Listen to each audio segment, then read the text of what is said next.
Welcome to Raise the Line with Osmosis.org, seeking solutions with leading experts on how to increase healthcare capacity so people can get the care they need during the COVID-19 crisis and beyond. Hi, I'm Shiv Gaglani, and today on Raise the Line, I'm happy to be joined by Dr. Tran, who's the co-founder and chief growth officer of GO1, an online learning platform which helps businesses provide onboarding, compliance, and professional development training to their staff. The company is based in Australia and has experienced rapid growth since it started 6 years ago, and now has offices on almost every continent. Vu is also a medical doctor, and somehow, despite his very busy job, still finds time to see patients, and he's actually joining us today from his own clinic. Before we get started, I'd like to give a shout out to Andrew Barnes, the co-founder and CEO of GO1, who connected me with Vu, and then our own data engineer at Osmosis, Ashwin Menon, who's friends with Andrew, and they met while Rhodes Scholars at Oxford. So Vu, with that, thank you so much for being with us today. Thank you so much for having me. I'm really excited to be able to join you today. So our audience is primarily current and future healthcare professionals like you, and I'm just curious, how does a medical doctor go on to co-found one of the hottest education tech companies out there? Look, I'm really blessed to be able to do something that I really love and I enjoy. I work with my best mates. You mentioned Andrew before. We've been best friends since high school. So, we've spent our entire adult lives while going to university doing the different degrees we did. I did medicine, he did economics, and went on and he did his Rhodes Scholarship at Oxford. While we were doing all of this, we still ran different professional services and tech companies. So we've always been involved in tech. We started our first company when we were 16, still in high school. So at the end of the day, for me, we're also typical Generation Y. We want to have our cake and eat it too. It's not a matter of can we run, a global scale up or go to university. It's a matter of how do we do both. And the thing I love most about working with Andrew, and I'm biased because he is my best mate, he never asks me, can we do something? The question he always asks me is, how do we do something? And I hate it when he asks me that, because when he asks me that question, he forces me to problem solve and work out how we solve a situation and not just give an answer as no, we can't or yes, we can. And I love that about working with him. That's great. I mean, I can relate. My best friend is Ryan, who's my co-founder at Osmosis. So I think it's wonderful to go into business with people who are like-minded and who we actually like to hang out with. Exactly. You're spending 80, 90, 100, 120 hours a week with them, right, as you're starting the company. Well, and you open up a newspaper or TechCrunch, because not many people open up newspapers these days, and you'll read about some of the successes we've had as a company as GO1. But what they don't talk about is the challenges that you run into. Yourself as a startup, as a founder, for every victory that gets publicized, there are probably 1,000 downsides you've had to go through. And for me, being able to share that with someone who I've got a great working relationship with, but a great friendship with, it's having someone next to you in those hard times that has been most important, right? You asked the question before, how did I go from medicine to doing what we do today? But I think it's more so going, I wanted to do both. And they're both very strongly related. You work in medical education. So at the end of the day, we come from a profession where see one, do one, teach one is the core of what we do. And so for me, that ability to be able to help teach one, whether it be to other medical professionals, which is not what we do at the moment, or to anyone in the world is really, really important. We think that, learning is the way that you change the world. Totally. Can you talk a bit more about kind of how you chose medicine and what type of medicine you practice as well, just so our audience gets a bit of a viewpoint on how does someone who's a medical doctor also manage a startup? To give you a bit of context, so my parents are Vietnamese refugees. They came to Australia during the early 80s. So we're very much a migrant family. And my brothers and sister are both doctors as well. And I'm the youngest in my family by 10, 12, and 14 years. They're family physicians or general practitioners, and my sister's a pathologist now. So, as the youngest in the family, my parents actually didn't mind what I did because my siblings had already been there, done that. So mum and dad didn't really mind what I chose to do. And so I had a very low pressure upbringing, which meant that I actually chose to do medicine. And I'm not saying my siblings didn't, but for me, while I was going through towards the end of high school, I said, I want to work in a career that could make a difference, right? I want to do something that can make a difference. And that's really important. And that actually led me on to what we do in GO1, because I thought to myself, as a doctor, I can make a difference, on a day-to-day basis with those I see, but how do I do that at scale? So to share with you my journey in a nutshell, I did undergraduate medicine, which is very rare, at least here in Australia. I then did my internship and residency at the Royal Brisbane Hospital here in Queensland. And then from there, I did my fellowship in general practice, where I did a 3-year fellowship to actually get my general practice qualifications and my fellowship. So, like everyone who's on this journey who may be listening, it's a long journey. I've spent the good part of 10 years of my life dedicated to learning, and I'm going to spend the next 10 to 20 years still dedicated to learning, both in the medical profession and outside of it. That's amazing. And so before we go into more of what GO1 does, COVID has obviously hit all of our countries and the entire planet pretty hard. We'd love to hear kind of what you've been seeing down in Australia, because we don't often have guests from your country. When I look at what's happening around the world, I'm very fortunate to be a doctor who practices in Australia during what's been going on with COVID. So, we've had just on 100 deaths across the country. That's it, right? Because by the nature of our country and where we are and what we do, we're an island nation, which means that the ability to shut down borders was actually quite easy. The government also acted quite quickly to put in place everything from shutting the borders to contact tracing to social distancing. So as a healthcare professional, for me, we're very apolitical as a profession. But one of the things that I'd throw out there is that governments at all levels in our country actually moved really, really quickly. I had a plan with my wife where I said, if they needed me, I would have put GO1 aside and I'd be there, and I was ready to work 5 to 7 days a week if the numbers were going to be as scary as they were talking about. And I've got a young child, so our plan was I was actually going to rent an Airbnb up the road so that I wouldn't be coming home and potentially exposing it to my wife and kid. So we had all these crazy drastic plans in place, ready to, put on your boots and go out there and help out. And none of that eventuated, thankfully, for where we are here. So we're really lucky in Australia because they moved quickly. And then I think the last component of it is that we actually do have a pretty good healthcare system, which I'm very fortunate to be part of. That's amazing. I'm really glad to hear that. Since you've been practicing in the healthcare system, I'm curious, do you think there are going to be any lasting effects for your healthcare system because of COVID? Yeah. Definitely. I mean, we've got universal healthcare here in Australia, which means that even though we do have private healthcare, a large majority of our healthcare system is funded by the government, which is fantastic. And I think to an extent, we really take it for granted. I'm not saying that just as a healthcare provider, but also as a citizen as well. We have an expectation. One of our prime ministers almost lost his job when he suggested that people pay a $5 co-payment to go see a doctor. $5. I know if you're listening to this, there was almost a revolt. The flip side of it for me is that as COVID-19, like in Australia, just like everywhere else in the world, resulted in significant lockdowns. And not just lockdowns, within workplaces, but within hospitals as well. So elective surgeries, waiting lists, all those sorts of things, you put that on hold for 3 months and then you have to get the machinery opening up again. But then the second part of it is that cancers don't stop growing.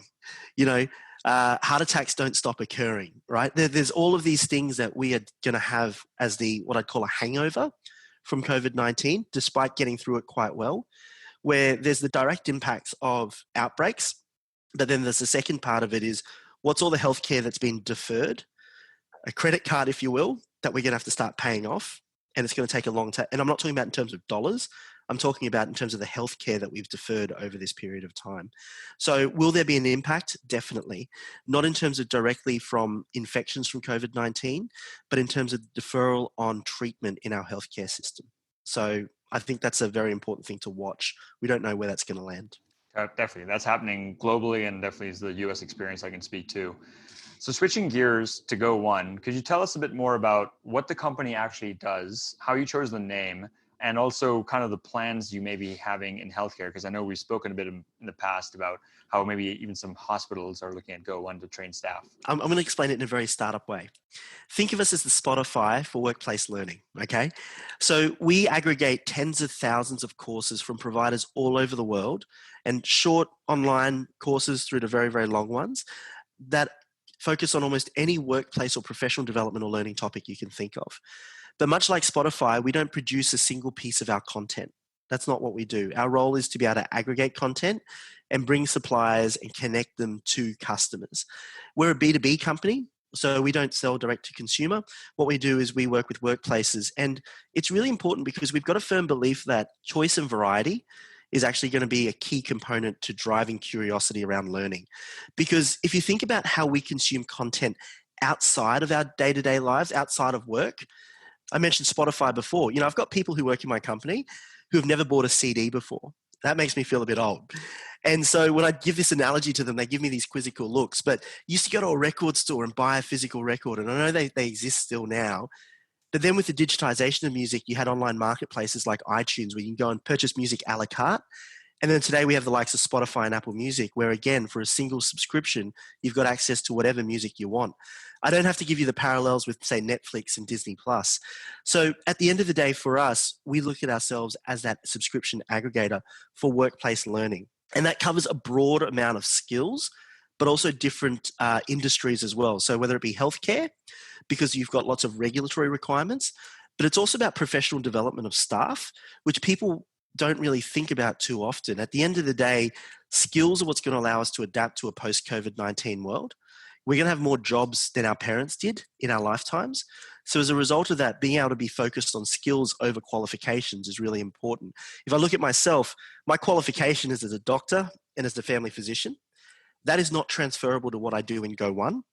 But the skills that I've developed in medicine have actually been highly transferable to what I do in GO1 in running a startup.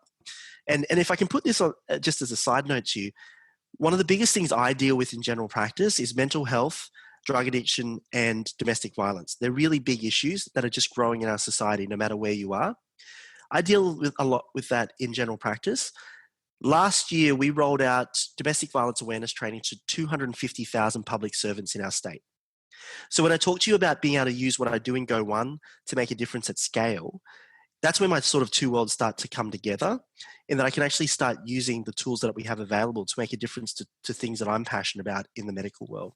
That's a wonderful explanation and good analogy as well. So I totally relate to you about the scale. One thing that made me pause my own medical journey and start Osmosis was interest in dissociating my time from my impact.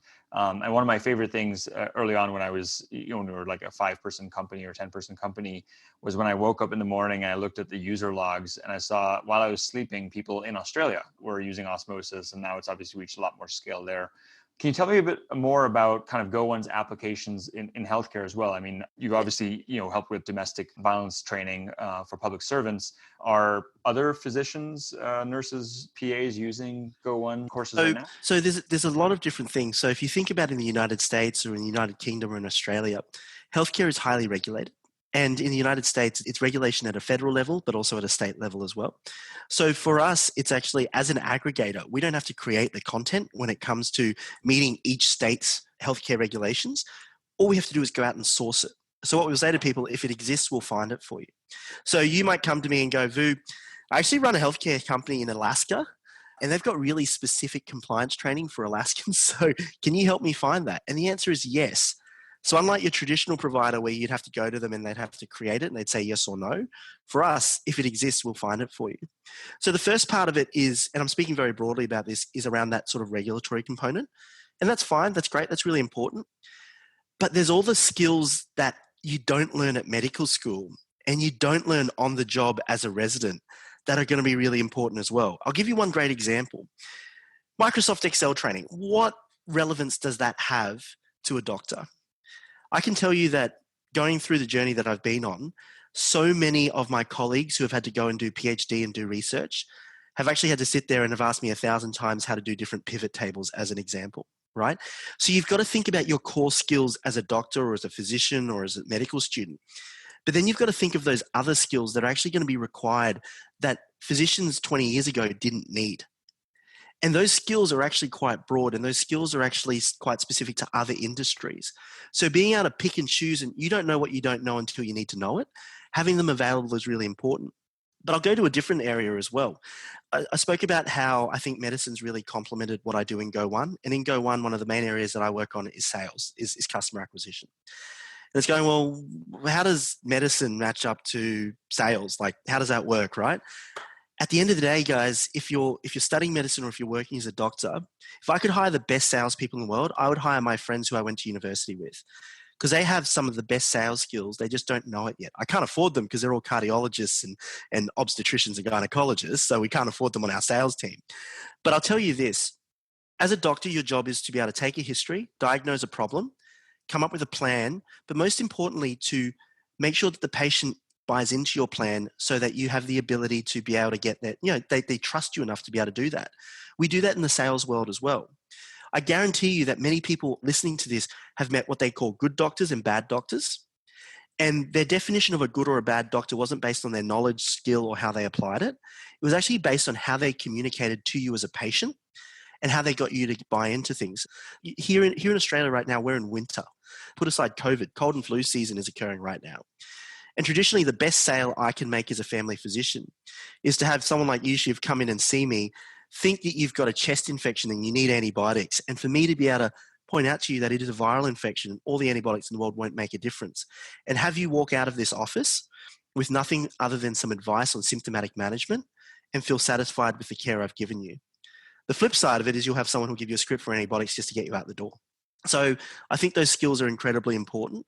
And I think the healthcare system shouldn't underestimate those complementary skills that are traditionally core to being a healthcare worker.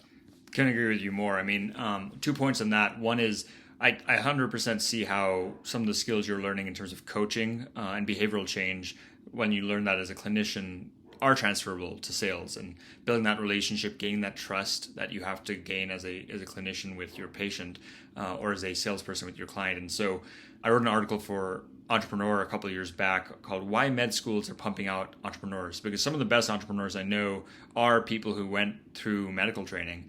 And, while a lot of physicians are fairly risk averse, it's partially why a lot of them do choose this profession that's pretty recession proof and pretty guaranteed. The ability to focus and run a marathon instead of a sprint, like you have to do to be an entrepreneur and to be a physician. And the second thing is, our vision is to create a more caring world by developing the most caring people. I think the so-called soft skills are not viewed with as much prestige as the traditional research-based academic medicine, which are very knowledge-based. But the soft skills are what's going to make all the difference for public health, as we're finding with COVID. How do you convince somebody that they should be wearing a mask or to wash their hands and not touch their face? It's really that stuff, not a magical cure right now, that's going to make the biggest difference in viral load and how COVID affects our population. So couldn't agree with you more on both those points of view. I mean, people are going to remember how you made them feel, not what you did, if that makes sense. And I think, you're so right in terms of, what that next generation of physician and clinician that comes through, the skills they're going to need to be successful as well, and how you gauge that success.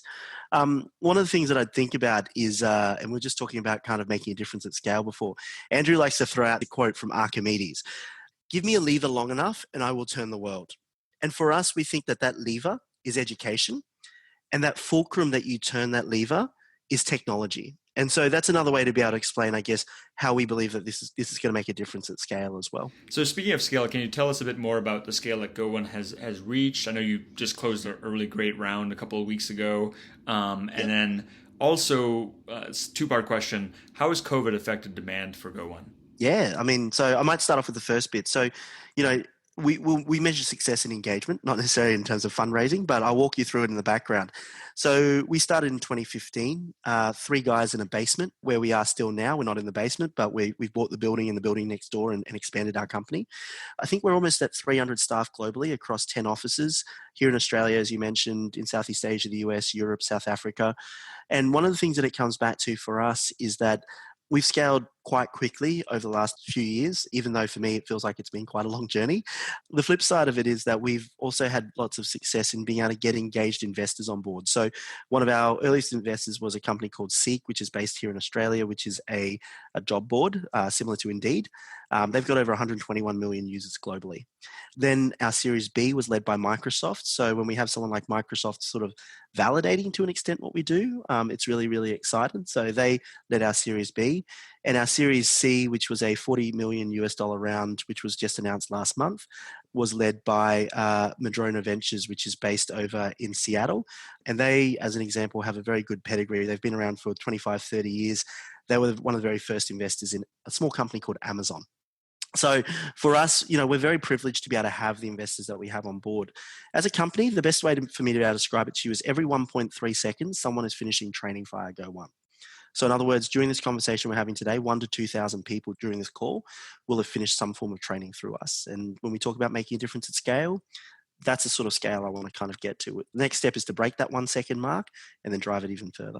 That's amazing. That's a great way to describe the impact you guys are having. So, and then as far as COVID, how is that affecting that? So, we've been and I want to make sure that I communicate this in the right way. COVID for me has been tragic in terms of being able to see all the things that have happened around the world.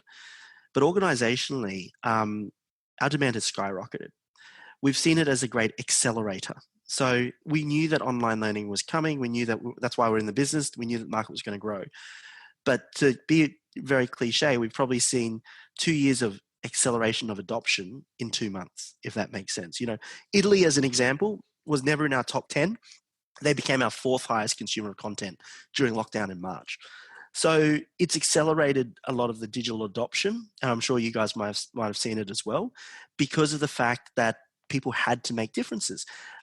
If you speak to one of the largest universities here in Australia pre-COVID and said to them, how long would it take for you to go digital? I guarantee you they would have said to you about 4 or 5 years. In reality, it took them 2 weeks to go fully digital. So for me, when your back's up against the wall, you actually accelerate and become better at what you do. Yeah, totally. We've seen similar kind of tailwinds because people are forced to do it for public health reasons, and hopefully it'll stick because people will realize that this is a more convenient and more cost-effective way of doing things. 100%. Like I look at it, I've got younger cousins who are also at medical school at the moment, and I was talking to them yesterday, and they're like, "Hey, we use Osmosis. They use you guys. Like Claudia QV, if you're listening, it's a shout out to you guys because I know you're about to go into exams, and this is what it comes back to." These guys are using your technology on the other side of the world to prepare them to become tomorrow's doctors. That's the cool thing that's happening. They're not sitting there looking at a textbook, sitting in a lecture theatre somewhere. They're actually having to adapt to working from home by themselves once lectures are cancelled, and they have to have a way to be able to communicate and upskill with people. I know we're coming up in time and you have patience to see. So my last question is, we have so many early career health professionals who use Osmosis who are in our audience. What's your advice to them about meeting the challenges of the COVID moment as well as approaching their careers in healthcare?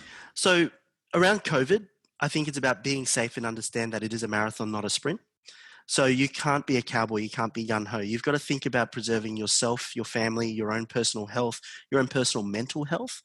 Because at the end of the day, if you want to be able to make a difference, which is what all of us got into this profession for, you need to be here in 5 years' time, 10 years' time, 20 years' time. So self-preservation is one of the first things I'm going to throw out there because that's how you make a difference over a long term. The second thing that I'd throw out there in terms of, I guess, just general advice for people who are starting out in their careers as doctors and doing what they want to do and even considering entrepreneurship, my advice to you is really simple. Right now is the time to be taking that risk and doing something that makes you a little bit uncomfortable.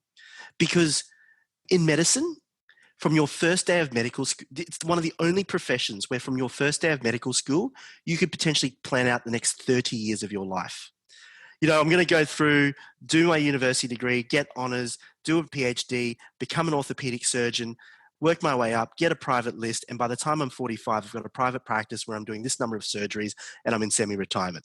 And what I'd say to you is that you become more risk averse as you get older. But the thing is, early on is actually when you're less willing to take those risks. And I think you should flip it on its head. Before you get bored or before you realize that, you should be doing more in your 40, 50 or 60, do that now when you're in your 20s or 30s and do it now and actually find something you love and experiment and understand and go, you know what? I tried starting a business when I was in medical school or 2 years after finishing medical school and I realized it wasn't for me. Do that now rather than 10, 20 years from now where you've got more on your plate and the ability to take those risks is decreased. So I'd say, to quote Nike, just do it. That's incredible advice, and I couldn't agree more, having taken a gap year before med school and got my first taste of entrepreneurship then. So is there anything else you wanted to add? Any final words? Or No, look, I really appreciate the opportunity to be able to talk to you guys and to be able to share a bit of our story. I think one of the important things, I just want to reiterate the fact that I really do hope that everyone who is listening to this, wherever you are in the world, that you're actually thinking about looking after yourself. As clinicians, we're crap at looking after ourselves, whether it be physically and eating right, whether it be mentally and checking on ourselves. So the other thing I'd just share with everyone who's listening is, yes, think about yourself, but also think about the person next to you. In Australia, we have something called Are You OK Day, where you ask someone that you know, someone you're working with, are they okay? And my bit of advice to anyone who's listening to this is take the time, particularly given everything that's going on at the moment, to actually ask your colleagues, your friends, your family members, whatever, ask them, are you okay? Because I think it's an important thing to do. That's a great note to end on. And at Osmosis, we care about that as well. And we actually have a link I'll point our users to, which is osmosis.org/care. It's our Care for Caregivers initiative, where it's all about what Vu was saying and taking care of yourself and taking care of those around you, because this is a marathon, not a sprint, as he said. So, Vu, with that, thank you so much for being with us today and for all that you do, both as a physician and as a co-founder of GO1. Thanks, guys. Thank you very much for having me. And with that, I'm Shiv Gaglani. Thanks for checking out today's show. Remember to do your part to flatten the curve and raise the line. We're all in this together.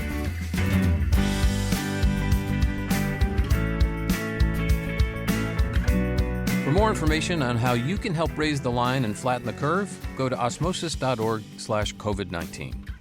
If you like this podcast, please share it on your social channels. You can also subscribe to the series and check out all of our podcasts at osmosis.org/Raise the Line Podcast.